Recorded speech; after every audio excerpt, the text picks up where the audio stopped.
How to make pinecone flowers. To make pinecone flowers, you will need pine cones, painted brushes, and hand pruners, optional.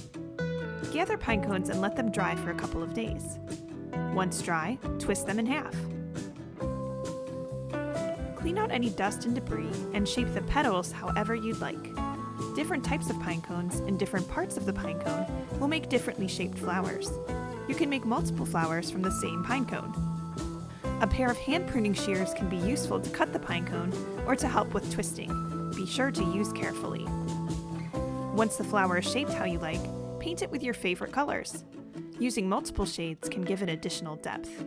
If you plan to display your pinecone flowers outdoors, use paint that can withstand the weather. When the paint dries, attach it to a wreath or centerpiece or enjoy on its own. Then sit back and admire your work.